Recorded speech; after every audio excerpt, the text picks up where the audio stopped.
मुसलमानों पर जुल्म ढाने के मामले में बीजेपी अब इस्राएली यहूदियों को भी पीछे छोड़ने लगी है।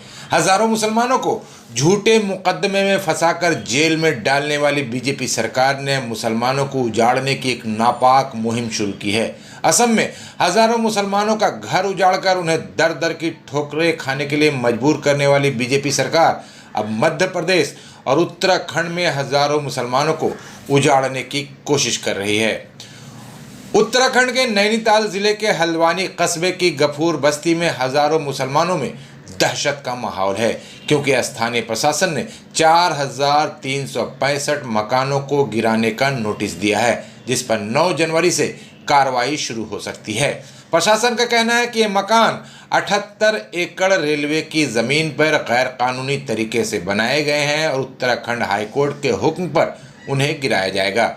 गफूर बस्ती में 1 लाख से ज्यादा लोग रहते हैं। इनमें से 95% मुसलमान और 5% हिंदू हैं। ये लोग करीब 100 साल से यहाँ रह रहे हैं। यहाँ लगभग 10 मस्जिदें, 9 मंदिर, 4 सरकारी school, 10 private school, 2 inter college, सामुदायिक केंद्र, एक कब्रिस्तान, 2 मजार और एक अस्पताल है।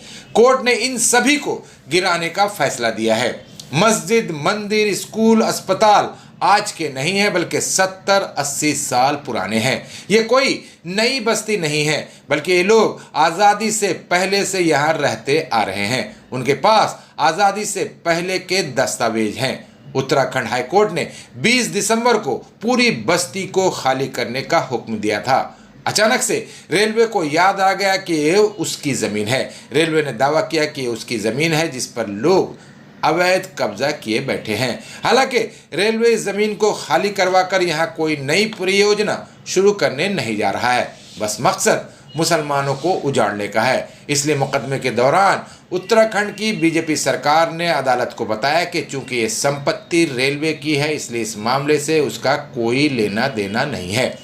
बीजेपी सरकार कह रही है कि ये मामला रेलवे का है, इससे उसका कोई लेना देना नहीं है, लेकिन हकीकत तो यह है कि केंद्र की बीजेपी सरकार रेलवे के नाम पर मुसलमानों के उजाड़ने में लगी हुई है। इसलिए बस्ती को उजाड़ने के लिए प्रशासन ने लाल झंडा सिर्फ उन इलाकों में लगाया है जहां मुसलमान रहते हैं। हल्द्वानी से पहले बड़ा स्टेशन लाल कानवा है, वहां से सफाई हो जाए तो सारे इलाके हिंदुओं के अधीन आ जाएंगे। इसी तरह हल्द्वानी से 6 किलोमीटर ऊपर काठ गोदाम है, वहां हिंदू रहते हैं, लेकिन वहां किसी को नहीं हटाया जा रहा है।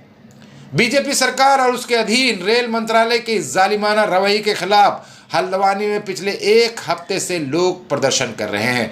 औरतें और बच्चियां कड़ाके की ठंड में सड़कों पर उतर आई हैं। लोग रो रहे हैं और बीजेपी के नेता उनका मजाक उड़ा रहे हैं। पूरे गफूर बस्ती में मातम छाया हुआ है। लोग अल्लाह से फरियाद कर रहे हैं, लेकिन जालिम हुक्मरान को दिल नहीं पसीज रहे हैं। वो ताकत के घमंड में चूर हैं और किसी भी हाल में मुसलमानों को तबाह और बर्बाद करने में लगे हुए हैं। मुसलमानों को उजाड़ने की ये मुहिम बीजेपी शासित असम में भी चलाई जा रही है, जहां अतिक्रमण हटाने के नाम पर सिर्फ मुसलमानों के घरों पर बुलडोजर चलाया जा रहा है। असम की बीजेपी सरकार ने लगभग 5,000 मुसलमानों के घरों को ढा दिया है। ये मुसलमान इस कड़ाके की ठंड में खुले आसमान के नीचे फरियाद कर रहे हैं।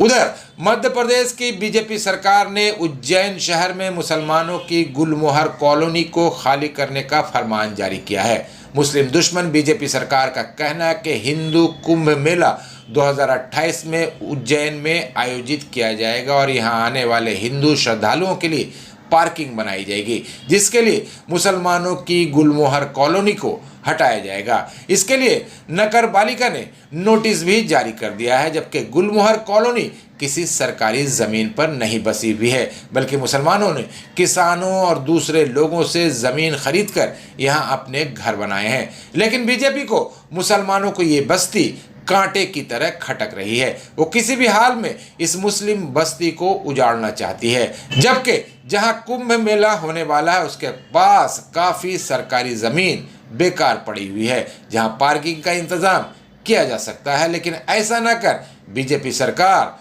मुसलमानों की बस्ती को तोड़ने में लगी हुई है।